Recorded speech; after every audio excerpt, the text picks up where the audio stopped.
Today we're driving the 2024 BMW 750e. I have Substitute Topher here because you love your 7 Series videos, and I thought I'd include you in this one. I'm a big 7 Series guy. Yeah, you've had one, not one this new. No, it was like 40 years older than this. Okay, all right. Yeah. That's okay. Well, we're going to be talking about the 750e today. We've driven the i7, we've driven the 760, which is just a beast, and this is the plug-in hybrid. So it gets 34 miles of electric-only driving range when you plug it in, and then it'll drive about 508 miles on gas, which is great. So the best of both worlds. If you don't want the fully electric i7, but you want a really nice, refined, comfortable, quiet driving experience with some plug-in hybrid capability, this is your jam. This is the car. Let's talk about what it's been like to live with this week, and let's walk you guys around this because this is a pretty stunning spec. Oh yeah, I did it wrong. You have to press this button because the door will automatically open. Yeah. And also, every time you open the door, the car turns off. Yes. And there's no way to turn that off. We haven't found a way to. We haven't found a way, at least. No. Close our door right here.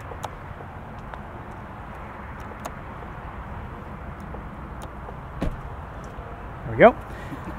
This 750e is painted in Frozen Pure Gray, which is a stunning color. Here's your charge port. There you go. Charges pretty quickly. Plug it in overnight, or give it a little bit of a top off midday, and you've got some electric driving range. This has 194 horsepower from the electric motor, so you can get around pretty well in most driving scenarios on pure EV. And when it starts up in pure EV.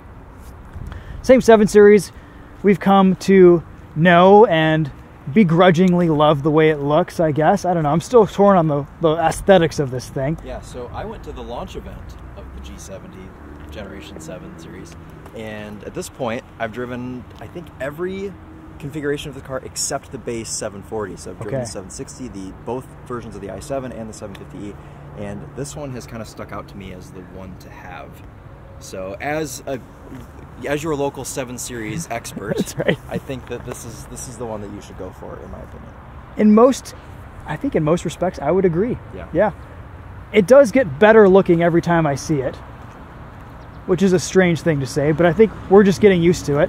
The hood is so long, it almost has just Rolls-Royce level of proportions. This grill is insane. I mean, yeah, it kind of. Crystal headlights. Yes. Or running lights, rather. By Swarovski. Yes. Yes. Oh, very nice. Cool. Active grille shutters. Let's pop the hood. Let's see what this looks like underneath here. So under the hood, 3-liter turbo inline-6 B58. Oh yeah, that's right. We know to be one of BMW's best engines. That's right. Slightly detuned in this 750. I think it alone it makes like 308 horsepower, somewhere around there. Total system output is 483 horsepower, 516 pound-feet of torque, with 194 horsepower from the electric powertrain. I mean, it actually doesn't really look any different. There's a few orange wires back there, but for the most part, you wouldn't know this is a plug-in hybrid. 0W12. 0W12. It just keeps getting low. It's going to be 0W0. And that kind of goes with the inside of this car too. You wouldn't really know this is a plug-in hybrid getting into it. There aren't any extra buttons or controls or switchgear. We'll talk about that in a minute. Let's see. Let's get in on the other side, because on this side is my son's car seat.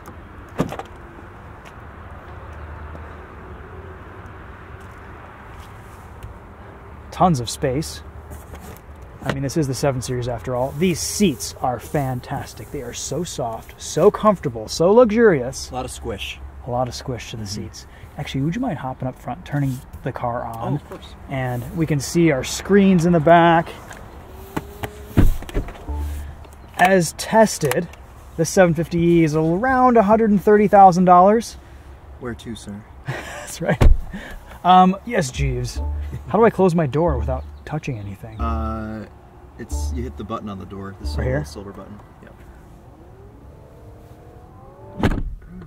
The buttons on the inside work pretty well. The buttons on the outside work about 50% of the time. You just have to know how to touch it correctly. You have to have the right touch. It's kind of a rough touch. Mm-hmm. You have to like really You gotta poke it. hit it like you mean it. Yeah. Okay. Well, I'm very comfortable back here. Yeah. These power doors, they are cool though because you can ask them to open as well. That's right. Yeah. Can you? Do you know the prompt? Yes. Hey BMW, open all 4 doors.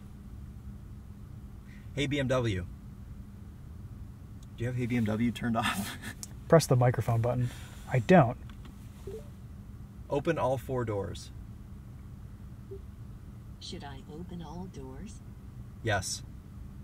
Got it. That's pretty baller. That's pretty baller. It took about 30 seconds, but that's pretty baller. Yeah, I can close them all.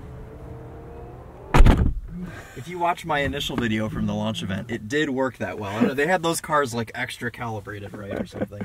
It always works for you. It doesn't work as well for me. Yeah. All right. Anyway, in the back seat, we've got climate controls. We've got some other settings. Heated seats.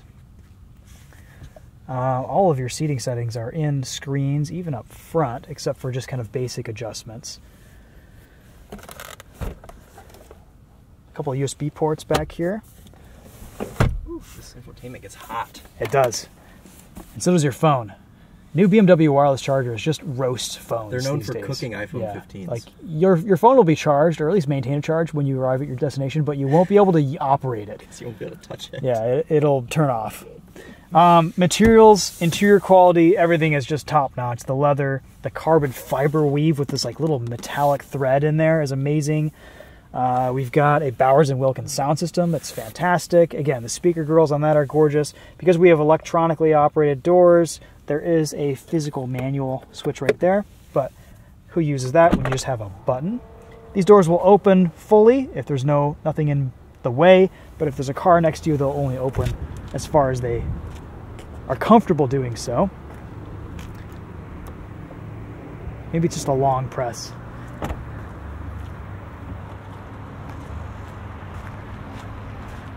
All right, Chris, I'm going to evict you from the driver's seat. Yes. We'll swap, walk around this interior a little bit. Brake pedal, door closes. I've kind of just gotten the cadence down with these doors because you kind of have to do one of these. Here, hold on. It's a long press. Well, no, you do this. You walk over here. You press the button and then run away. Yes, because if you're anywhere near it, it won't open. That's right. Yeah. Okay. Anyway, sorry. Practically in the real world, I don't know if we'd actually use any of this. If we just open the door, and if you are opening the door yourself, there's this weird resistance to it because of the motors you're resisting the motors. Oh, it's upset. It's a very upset, yeah. And then the close is kind of strange because it's a soft close. So it hits this latch that kind of makes a weird noise, and then it closes.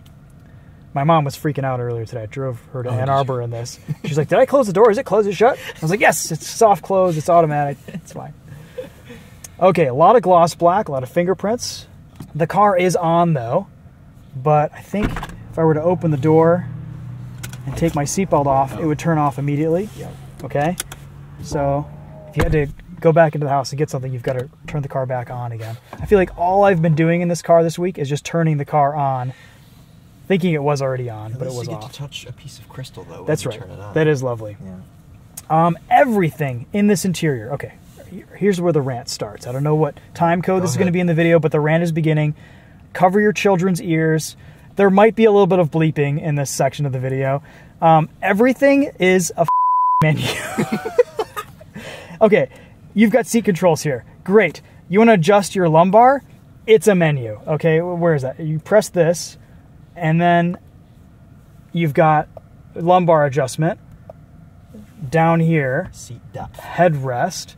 But it takes up the whole screen. Why don't we just have like extra little controls and buttons for that? They probably have to cut extra crystals. They would have to cut extra crystals. I mean, back in the day, we just had seat controls for everything. Okay, it looks beautiful. It's very simple, but if you want to just adjust the comfort of your seat, you can't do it without almost crashing. Adaptive cruise control. We can't change our following distance without going into a menu. So we press this, we go into driver assistance, driving, distance control, and then you can change your following distance. There's room for a following distance right here. It's like 6 clicks. Why isn't it a button? It's just these simple things that BMW has made overly complicated in trying to make this minimalist interior that are just infuriating to live with. Yeah. We just drove a Genesis G90. Yes, last week.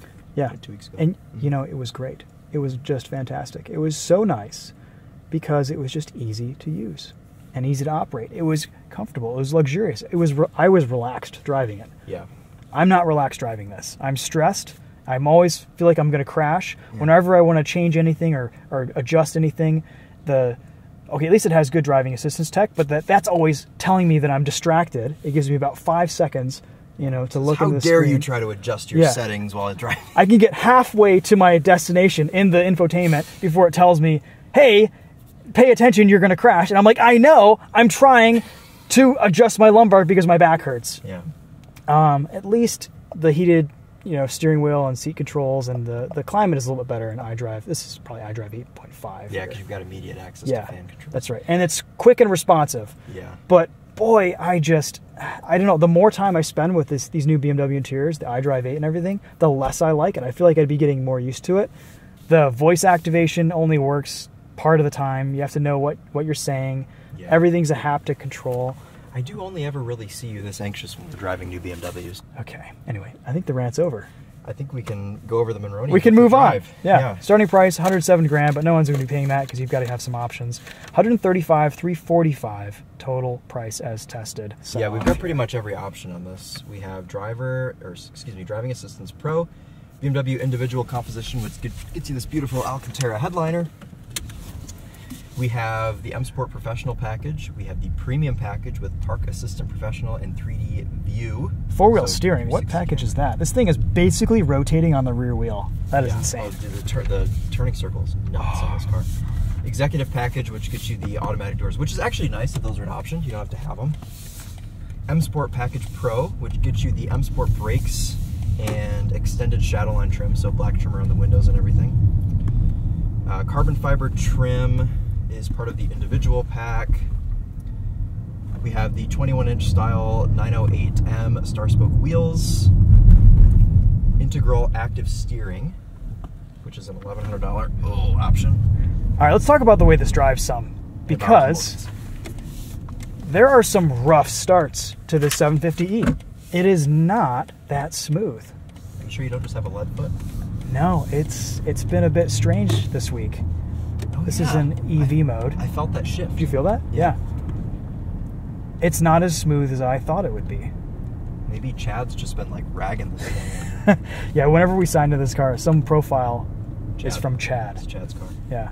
A Chad was driving Maybe the car is Chad. We'll call it Chad.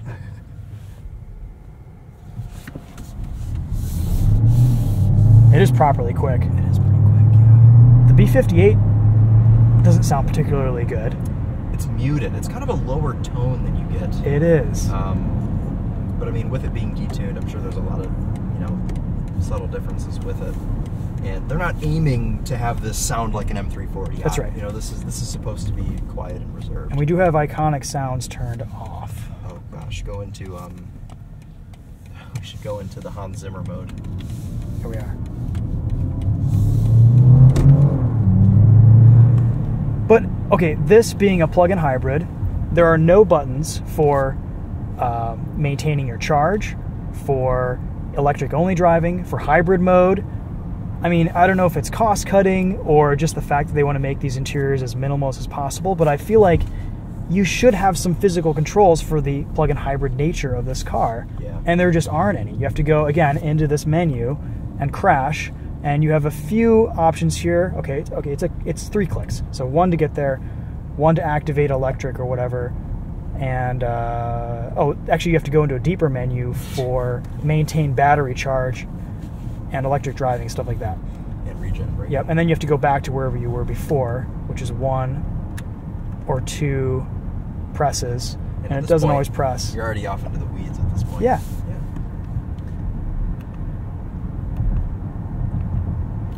Assisted driving works great. It just doesn't. Assist Plus. It doesn't give you enough time to look away though to do anything in this car. Yeah. Doesn't this have Assist Plus though? It should. Should, yeah. So it should be able to go pretty long for you, but you may have something turned off that's not letting it. Sport mode. In the nick of time. Oh yeah.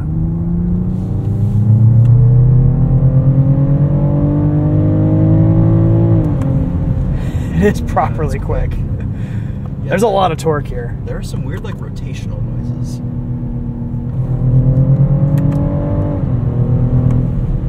There's no lack of power, that's for sure. No. Yeah, it's quick. Handles well. It just floats along. It does. It wafts. It wafts.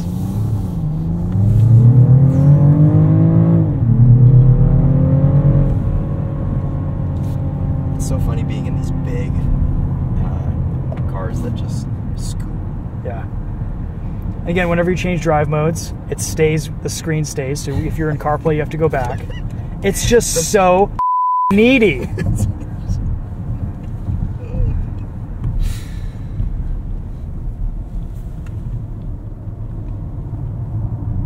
The steering is excellent. I love the steering. And the turn signals are fantastic. Yeah, short throw turn signal. Oh, yeah. Yeah. It's just the most satisfying click. I love it. Even flashing the headlights. Yeah.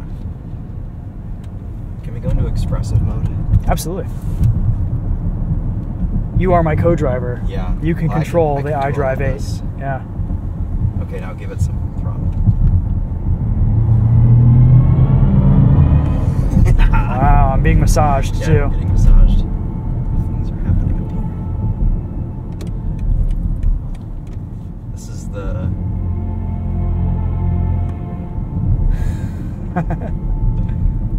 Should be able to go right. Like the right pedal is a violin. Just kind of. Yeah, it's an aria.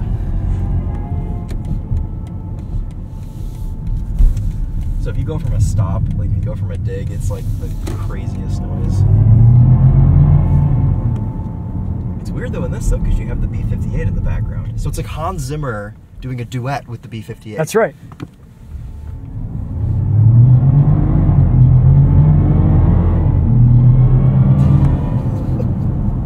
It works. It thinks the speed limit on this road is 80. See? Sometimes the German cars are a little optimistic with the speed limits. All right, so how does the plug-in hybrid drivetrain drive in this? Let's go into efficient. I kind of like that mode. So absolutely hammering in this thing. It's averaging 40 miles to the gallon, which is amazing. That's good. Chances are, if you owned this as a plug-in hybrid and you plugged it in religiously every day, you might not even dip into the internal combustion engine very often. You'd probably be averaging some insane fuel economy number, fill this up twice a year and be done with it, except for road trips. That's true. You're road tripping this later this week. Yes. I'm sure it's going to be fantastic. Yeah, and I'll be able to... If you survive. Yes. I'll have Emily with me. That's right. So she'll be able to... You need a co-driver. She'll be able to control the menus. But yeah, I'm driving this to North Carolina. Ideally, what you need to own this car is you need a driver and then a second chauffeur to control the infotainment, and then you can sit in the back. That's right. That's it. So you need to hire 2 people to operate your 750E. Or any 7 Series. Or any 7 Series.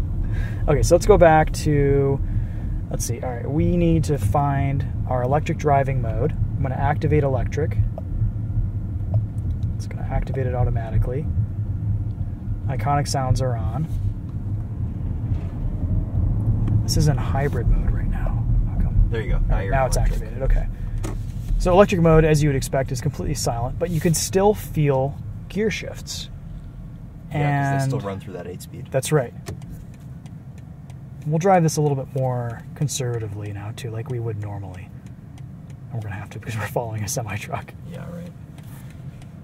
The main thing there are a few things I don't like about the 7 Series. I'm a bit more of a fan of this car than you, but I really don't like the vent placement for one, and also the vent controls. Oh, yeah, these are a bit strange. They're very hard to... At least they're not on the screen.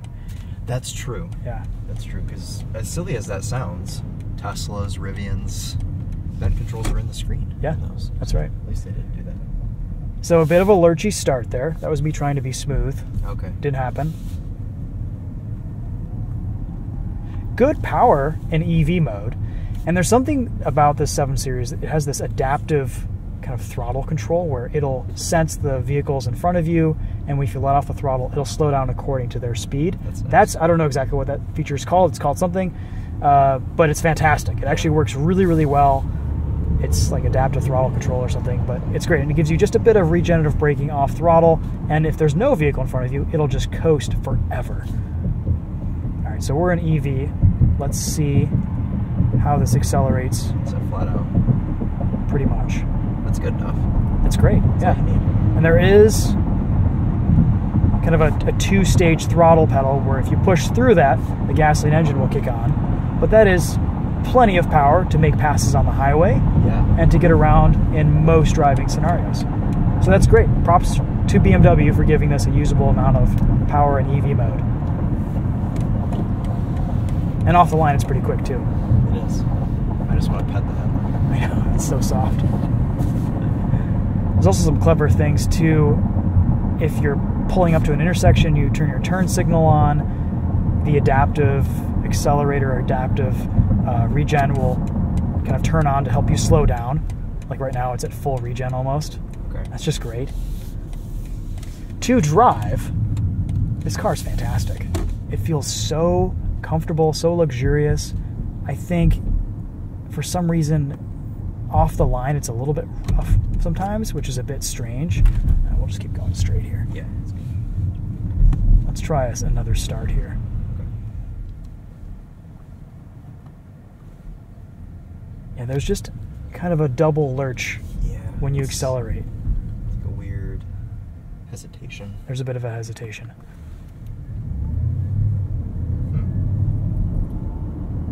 That's full throttle. Good power, but you feel the shifts. Yeah. It doesn't quite feel like that ZF8 speed, those crisp, almost seamless shifts that we're used to. I mean, overall, it drives amazing. It's just, I went into this expecting it to be better and to be smoother.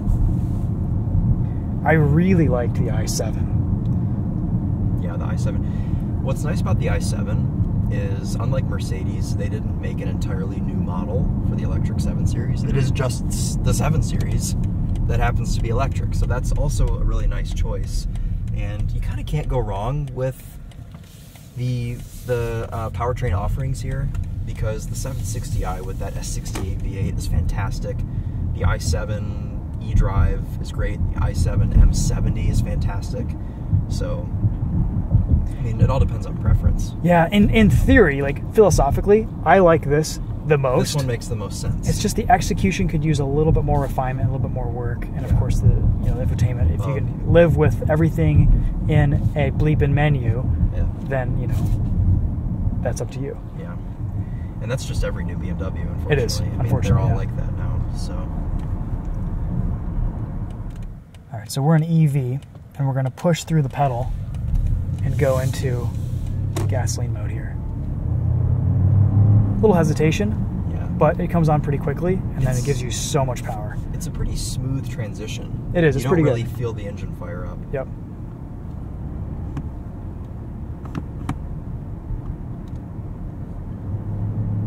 The engine is quiet, but it feels different from the X5 eDrive 40 we drove, the plug-in hybrid X5, a while ago. It does. Yeah, I don't know if it's as refined, which is strange to say and think about. Yeah.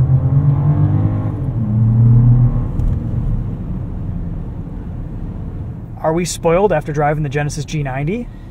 I think a little bit. And why was that car so good? Why was it so comfortable, so luxurious, so nice, so refreshing to live with? I think it was because it was a bit more simple. Yeah. And luxury now is kind of thought of as a lot of tech. And the G90... You feel those shifts? Yes. This is just me accelerating normally, and it's rough. Yeah. You know. Sorry, go ahead. No, it's okay. I think the G90 is a bit refreshing because it doesn't have like class-leading tech, and it's like it still feels a little bit old. It's old school. A little bit old money still, and like there are a lot of physical buttons for things, and it's not overwhelming to drive. So don't know. You just gotta pick. You gotta pick if you want class-leading tech or if you want to just be relaxed while you're driving, I guess. I don't know. Yeah, it's extra work to be relaxed and to be comfortable in this car sometimes. Yeah.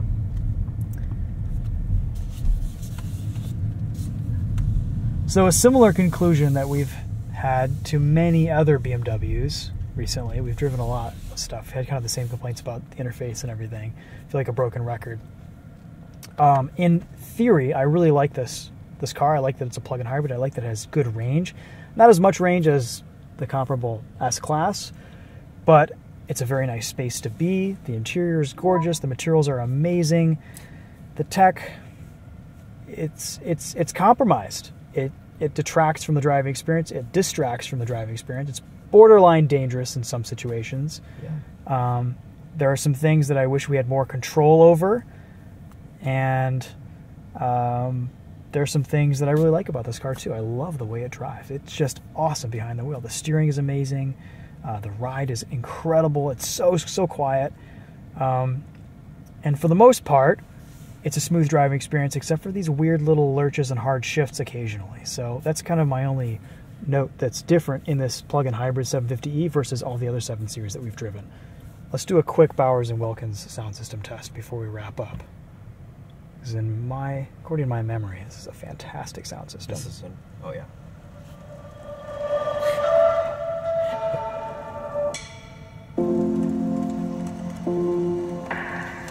You feel it in the seats too. Yeah.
Sound system is fantastic. Oh, yeah. It's fantastic.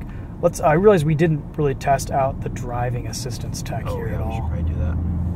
So it's doing a pretty good job sensing my hand on the steering wheel, though maybe not as good as some other BMWs that we've driven. So once you get onto the highway and you're at highway speeds, it should prompt you to activate Assist Plus, which means you shouldn't have to touch the wheel at all. Okay. So I think you have to be going 70 for it to work. But we'll see. Or see once you get merged down here. Yeah, it's a good system. I've been using this a lot this week. I just wish I could quickly change my following distance and quickly enable or disable steering assist. There is even a little like click for a button here, and it just doesn't happen. It doesn't exist. Okay, we'll merge over. Oh, see, in situations like that where I want to turn off steering assist and it's like fighting me. Yeah, so after a second it should prompt you for Assist Plus. Is it enabled? Yeah, it should be. I can check for you. Oh god, it's hot. Very hot.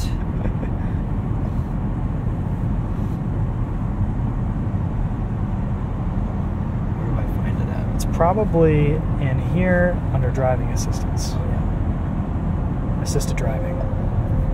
Yeah, Assist Plus, it's on. Driver distraction. Stay attentive. So if you hit the mode button. Assisted driving. Distance control. So I wonder why it's not prompting for Assist Plus. I'll turn around, try it again. I drove all the way to Ann Arbor and it didn't turn on. It didn't prompt that whole you? time, nope. Huh, okay. It should. I mean, every one of these I've ever driven with Assist Plus.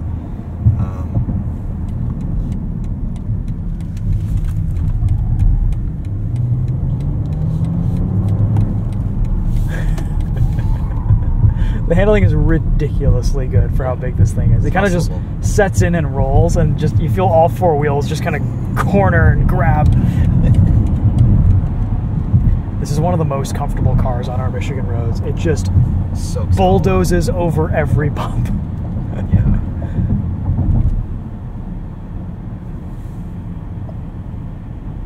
Our adaptive decel here, slowing down to match the speed of traffic in front of us. That is a really nice feature.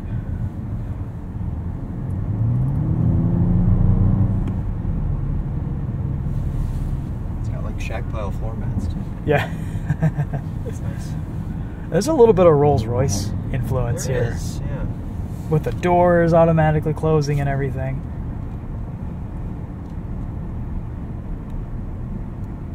One fun quirk is that the sunshade rolls back from the front and not the back of the car.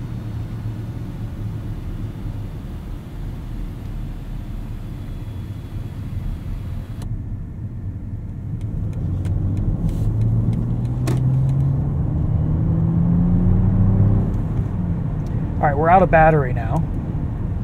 So this is actually the first time I've driven this without a charge, because I've been plugging in every day.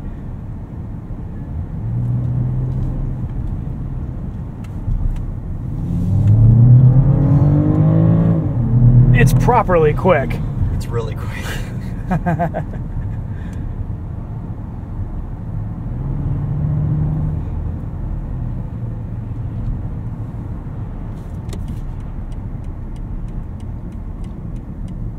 Brake pedal feel is nice. It's good. Easy to modulate. Remember when hybrid brake pedals used to feel terrible? Yeah. Back like 10 years ago. That seemed like a smoother start. Yeah, that did that time. Maybe you just needed an Italian tune-up. I think outside of plug-in hybrid mode, it's a little bit smoother to drive. It's slightly better calibrated. Yeah, because even those shifts just there. Yeah, those are really smooth. So I think there needs to be a little bit better calibration in EV driving with this.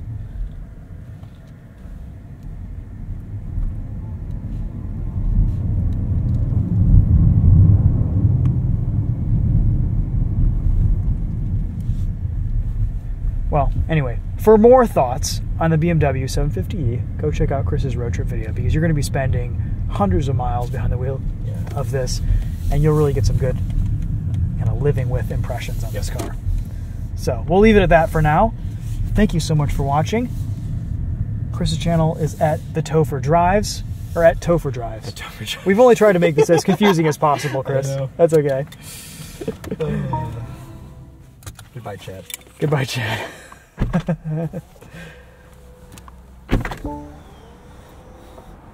Although a gimmick, the doors are freaking cool. They are cool. Yeah.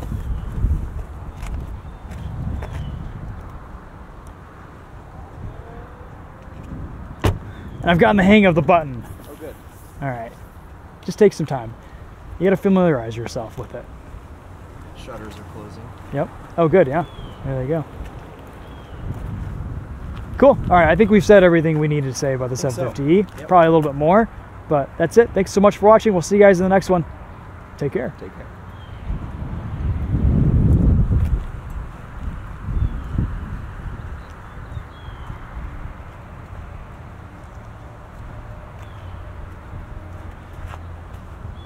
It's like a Rolls Royce and a Ford Taurus had a baby in the back. And I think at this point, they should just make the whole front end grill. Just extend it. Yeah. Up here. The whole thing should just be a grill. The hood, Yep. grill, fenders, grill. I mean, they can make shutters, so they can make it aerodynamic. It's true.